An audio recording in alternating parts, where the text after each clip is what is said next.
A snarky professor picks a fight with God in front of Barron Trump, and it's about to blow up in his face. Before we get into the details, let me know in the comments where you are watching this video from. Picture a big, fancy lecture hall at some top-notch university up north, the kind where brainiacs duke it out over coffee and big ideas. The place is jammed, students slouch in their seats, tapping phones, sipping energy drinks, ready for drama.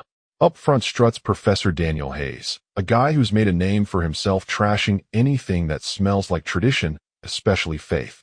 He's got messy gray hair, a voice that could cut glass, and a knack for turning lectures into verbal cage matches. Everyone knows he loves roasting God like it's his day job. But today, he's about to step in it big time, because Barron Trump's in the room. Yeah, Barron Trump, tall, quiet, and parked near the back with a notebook and a pen. He's not just coasting on his famous name. He's earned his spot here, even if some kids whisper he's only around because of who his dad is. The room's already humming about him when Hayes kicks things off, pacing like he's hunting for trouble. All right, folks, let's get real, he says, all smug and loud. Science says the smarter you are, the less you buy into old fairy tales. A giant screen flashes a chart, faith crashing as brainpower shoots up. Some students smirk, others scribble, but Barron? He's just chilling, eyes locked on Hayes, cool as a breeze. Hayes catches that look and grins like he's found his next victim. Guess some folks can't shake the family playbook. He tosses Barron's way, leaning into it. Takes a while to ditch those kid stories, huh? A few nervous chuckles bounce around.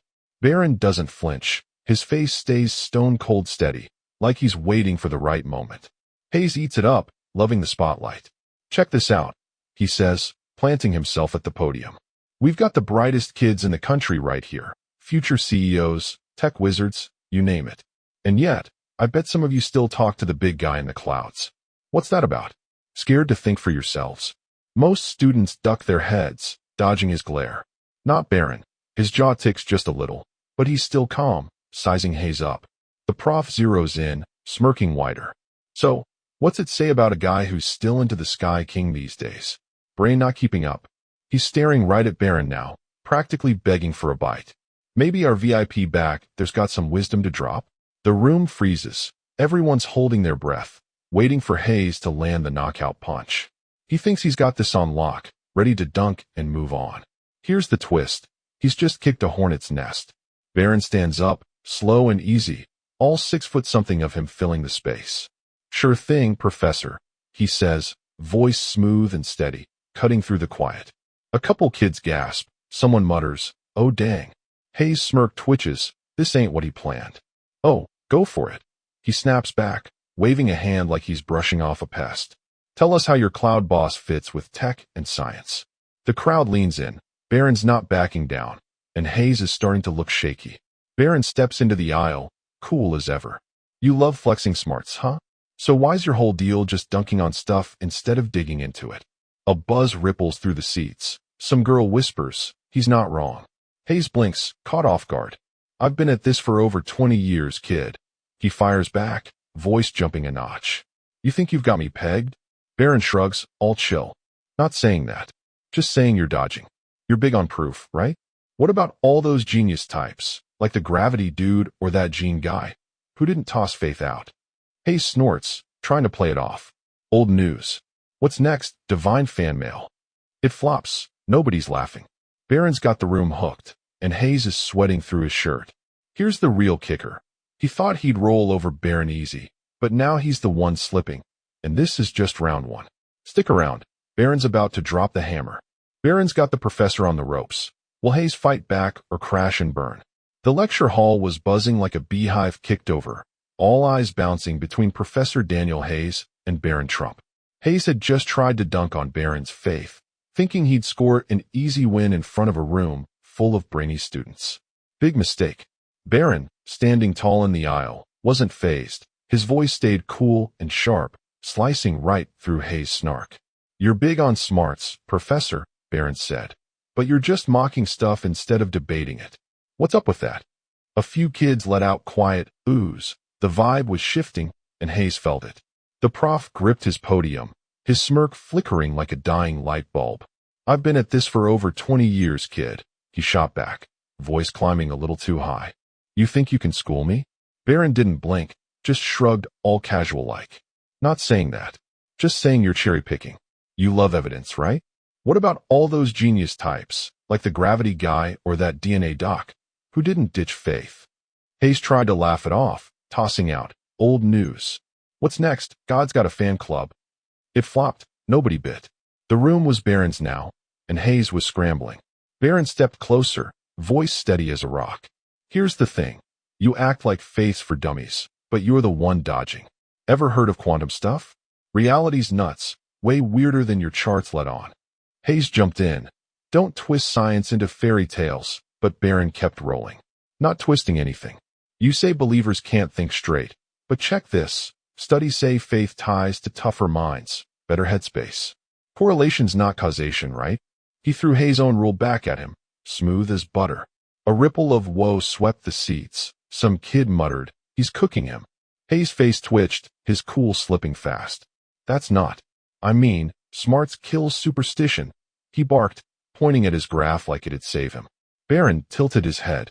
Then why do plenty of sharp folks, like that Gene guy, still believe? You're just picking data that fits your vibe. That's not science, that's you flexing. The crowd hummed louder. Students who'd smirked at Hayes' jabs were now leaning in, hooked. Hayes snapped. Fine, hotshot, step up here. Debate me. Prove your old-timey God holds up. The challenge hit like a thunderclap. Barron didn't flinch. He just walked toward the front, each step calm and sure. Kids swapped looks, some nervous, some pumped. Hayes stood there, chest puffed, thinking he'd crush this kid easy. Wrong move. All right, Professor, Barron started, voice clear as day. You brought up quantum junk. Let's roll with that. You say faith doesn't fit science, but quantum stuff shows we barely get how wild reality is. Particles popping in and out.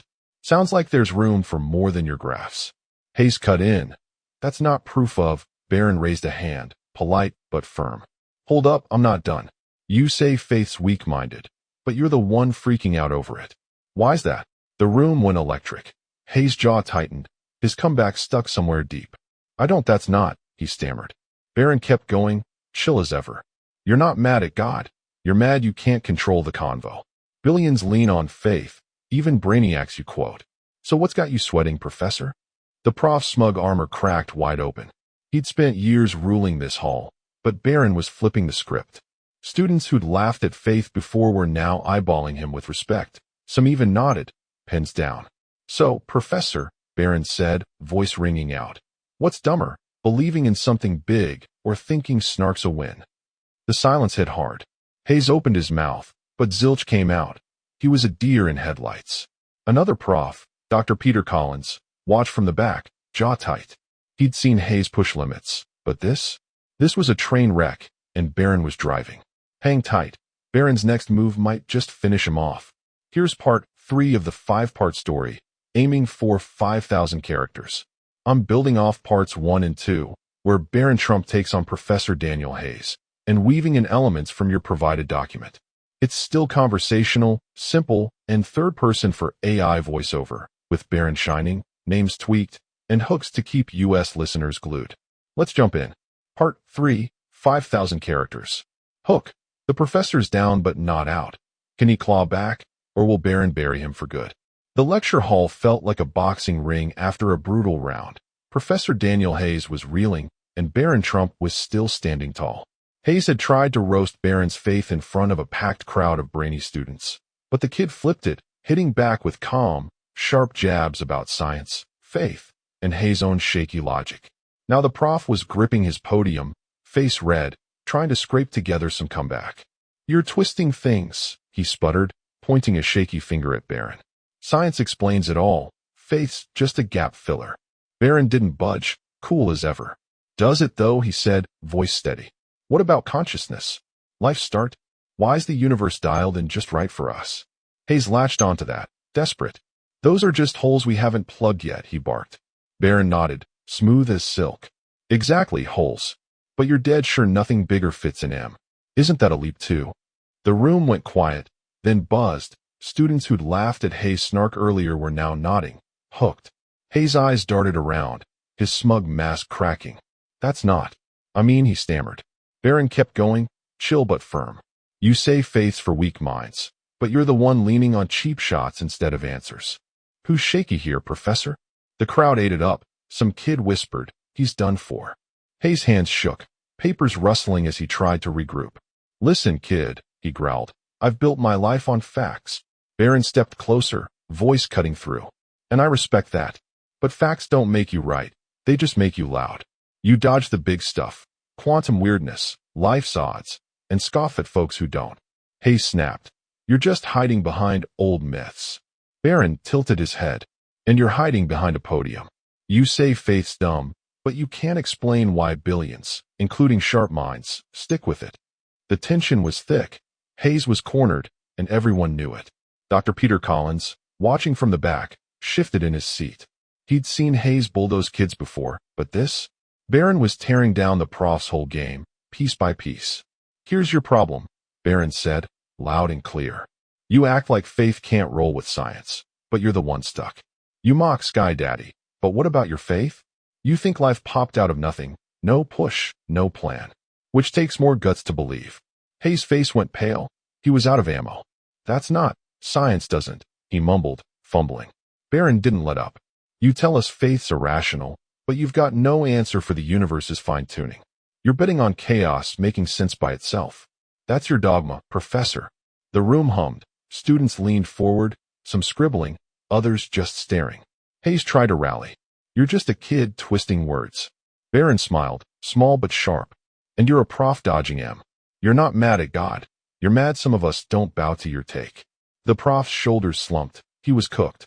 Barron's voice rang out, wrapping it up. So what's more honest? Saying there's maybe something bigger out there, or acting like you've got it all locked down? Hayes opened his mouth. Nothing. The silence hit like a brick. Dr. Collins stood up, cutting in fast. Let's hit pause, he called, voice tight. Back to the plan, folks. A lifeline for Hayes, and he grabbed it, nodding quick. Barron gave a nod too, all class. Thanks for the chat, Professor, he said, turning back to his seat. Hayes stared after him, shell-shocked. His hands twitched, his whole vibe crumbling. The crowd buzzed louder. Respect for Barron was spiking hard. Hayes tried to restart, muttering, modern thinking, but it was weak, lost in the shuffle. Kids weren't listening. They were replaying Barron's takedown in their heads. The prof's big moment was toast, and Barron? He'd just turned the tables without breaking a sweat. Next move was anyone's guess. Hold up, will Hayes crack? Or is Barron's final play still coming?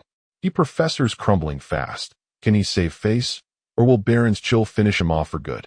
The lecture hall was a mess of tension and whispers. Professor Daniel Hayes stood at his podium, looking like a guy who'd just lost a bet he couldn't pay. Barron Trump had turned the tables, tearing into Hayes' smug anti-faith rant with cool, sharp logic that left the room buzzing. The prof's big plan to dunk on Barron had backfired hard. Now he was the one scrambling, hands shaky as he shuffled his notes. Modern thinking, he mumbled, voice thin and wobbly, trying to claw back some control. But nobody cared about his slides anymore. Every eye kept sliding to Barron, sitting back down, pen in hand, calm as a lake. Hayes flicked a glance at him, then away fast, like Barron might jump up and hit him with another zinger. The crowd wasn't even pretending to listen. Some kids whispered, he's toast, while others scribbled, not about the lecture, but the showdown they'd just seen. Hayes tried again, rationality in, today's world, but it fell flat, his usual swagger gone. Dr. Peter Collins, parked in the back, washed with a mix of pity and, I told you so. He'd warned Hayes about going too hard on students' beliefs, but the prof had always brushed it off, too full of himself. Now that ego was a pile of rubble. The prof's hands twitched as he flipped through his papers, words he'd barked 100 times sounding hollow. Cognitive, development, he trailed off, catching Barron's steady gaze again. He flinched, like the kid was about to call him out. A girl up front raised her hand. Hayes braced, expecting another gut punch. Just a question on the slides, she said. He nodded, relieved, but it didn't matter. The room was checked out. The lecture limped on, a string of stumbles and awkward pauses. Students weren't thinking about science or stats. They were replaying Barron's calm takedown, how he'd flipped Hayes' own game without breaking a sweat. Finally, Hayes muttered, we'll pick this up next time, barely audible, and waved them off. No big closing line, no commanding exit, just a guy trying to slink away. The usual rush of packing bags mixed with a hum of chatter. Kids clumped up, voices low and hyped. "Did you see him just shut Hayes down?" one said. "Never seen anyone stay that chill. The prof was sweating buckets," another chimed in. Hayes stayed put, fumbling with his stuff, avoiding every stare. A few students who'd laughed at his god jabs earlier lingered by the door, awkward, watching their big shot prof shrink behind his podium. Barron stood, slinging his bag over his shoulder, still cool as ever. "That was wild," a guy called out. Barron just nodded. "Glad I got to speak up," all humble and smooth. No gloating, no strut, just class. Dr. Collins walked over to Hayes, voice low. "Dan, maybe take a beat and think this over," he said.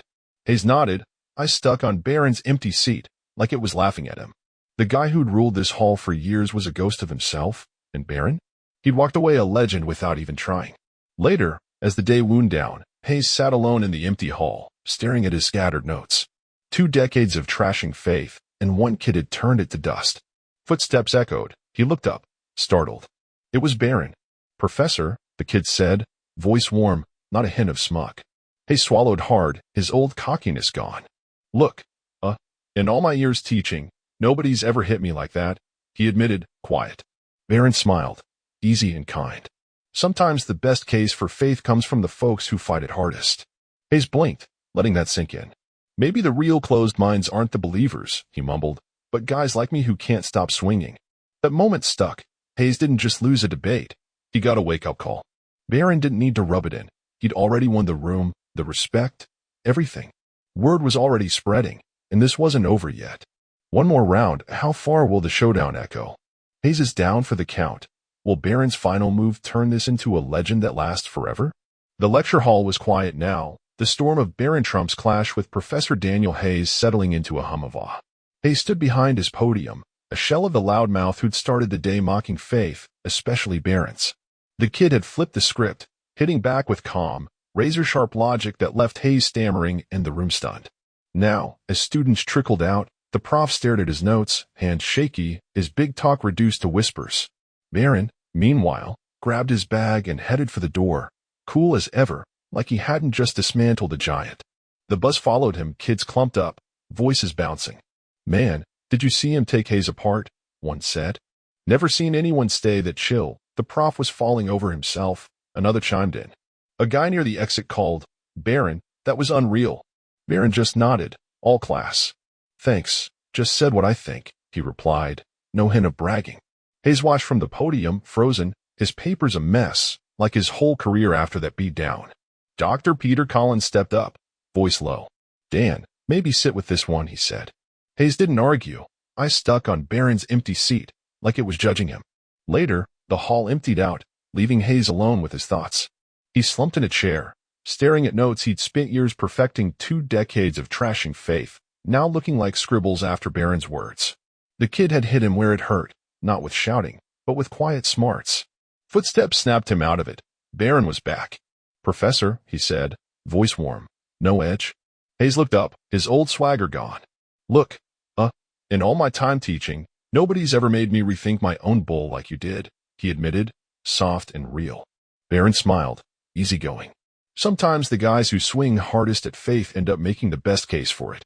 Hayes nodded, slow, like a light was flickering on. "Maybe the real closed minds aren't the ones believing," he mumbled, "but us who can't stop laughing at him." It wasn't just a loss, it was a wake-up call, and Hayes felt it deep. Barron didn't gloat. He just gave a quick nod and headed out, leaving the prof to stew. That moment stuck. Word of the showdown spread like wildfire. By night, clips were bouncing around campuses nationwide. Barron's cool-headed slams, Hayes' flop, all caught on phones. It wasn't just a win for faith. It was proof smarts and belief could vibe together. No beef needed. The next day, students still buzzed about it in the halls. He didn't even raise his voice, just took him apart, one said. Hayes looked like he wanted to hide under the desk.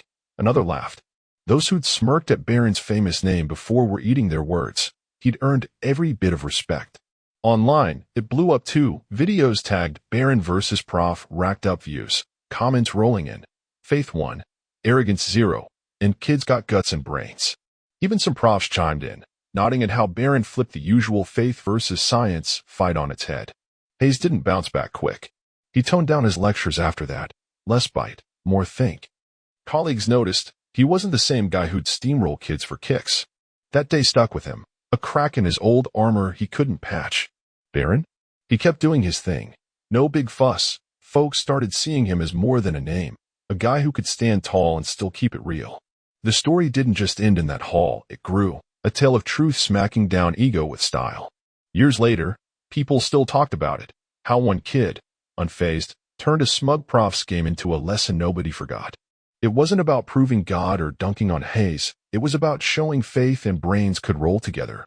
No sweat. Barron's clash with Hayes became campus legend, a reminder that when push comes to shove, quiet strength beats loud bluster every time. And Hayes? He'd never forget the day he picked the wrong fight and lost everything he thought he owned. Inspired? Bet you'll never see a lecture hall the same way again.